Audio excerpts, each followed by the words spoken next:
By the grace or mercy of God, I am not a billionaire, and I don't like to talk about myself, but I never run out of money because I have multiple streams of income. I have different things that I've put in place that pays me, different things that pays me. The last time I was invited to speak at the Abuja Continental Hotel, I was paid 250,000 naira to speak for 1 hour, just to come and talk for 1 hour. Someone will say that's not a big deal, but man, that has paid the school fees of 1 or 2 of my children. So you ought to pay attention to your mind and grow your mind. Tomorrow I'll be talking about growth mindset, and which is also dynamic mindset and fixed mindset in talking about planting and harvesting. But for the sake of today, we ought to go back, pay attention to our mind and our mindset, pay attention to some of the things we believe, some of the stereotypes that we believed. And we decided to pitch our tent with these stereotypes, and we are never trying to break out of them. And it is affecting us one way or the other.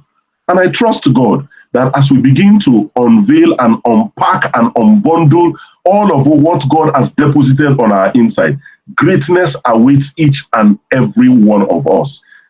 Remember, the seed is very small, but that is where your maize, your yam, and all of your harvest, that is where they all begin from. The circle that I am talking about, you can begin that circle at 70, you can begin that circle at 55, you can begin that circle at 80. It's about the mindset. Alibaba, the man that owns Alibaba.com, the e-commerce platform Alibaba.com, started at 60. And today, it's a big deal.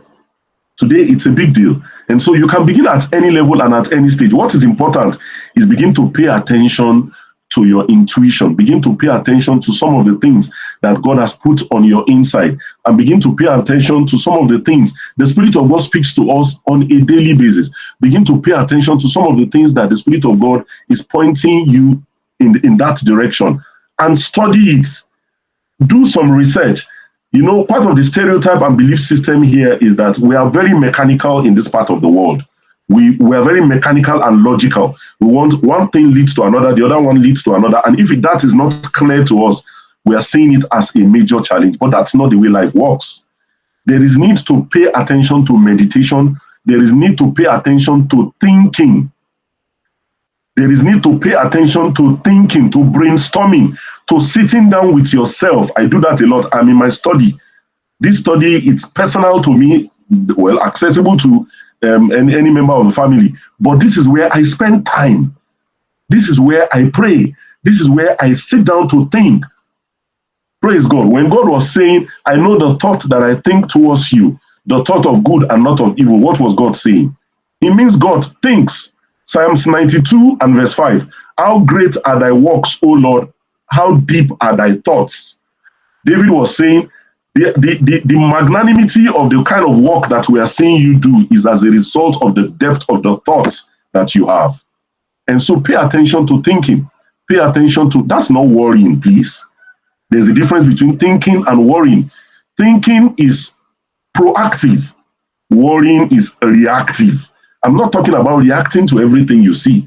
I'm talking about thinking ahead of time to see, what do I do with my life the next 6 months? What am I going to do with my life the next 1 year? What am I going to be doing with my life the next 2 years? The battle is not to the strong. The race is not to the swift. But time and chance, time and opportunity happens to them all. Again, I like to end with this. There is nothing that is wrong with any man that God cannot change by the things that are right with the same man. May the Lord bless each and every one of you. I'd like to thank you for your time, please. Thank you, sir. Again, I just thought to use myself as an example. And for me, it's not about, you talked about cooking. I know someone who learned how to cook from her mom. And I wish you can see what she's doing. She learned that in her traditional home as Africans. But I wish you can see what she's doing with that. There is no one that God has not put one thing or the other on his or her inside. All you need to do is spend time with yourself to meditate. What are my interests? What are the things I am passionate about? What are the things I would love to do? That's why I talked about strengths. That's why I talked about experiences. I talked about passion. There's no way you will not find within these brackets. There is no way you will not find within these brackets something that you know how to do. There is no way. There is no way. You may not believe it. My greatest skill is not even speaking. There are other things that I do behind the scene. I'm just using this one because that's what I'm doing right here. So all you need to do is to look within and prayerfully ask God, what are you asking me to do? Or God, open the eyes of my heart to see what I can do to add value to myself. A young man got angry and he was going to leave the church.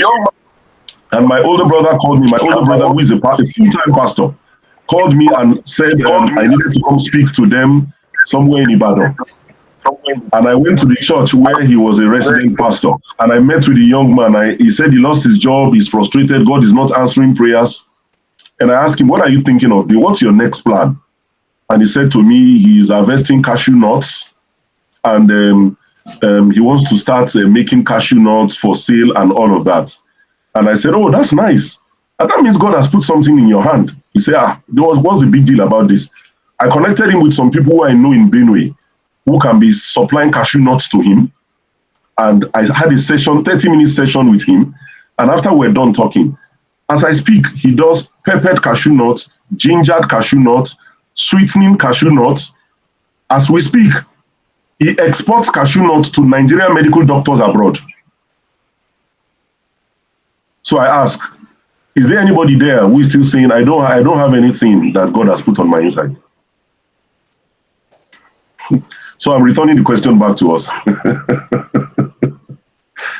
So you can see that was a banker that lost his job and was frustrated and wanted to walk away from the church. As far as he was concerned, it was God that was his problem. Because why is God not answering? Why did God allow them to sack him in the first place? Now he's an exporter of cashew nuts. May the Lord give us understanding.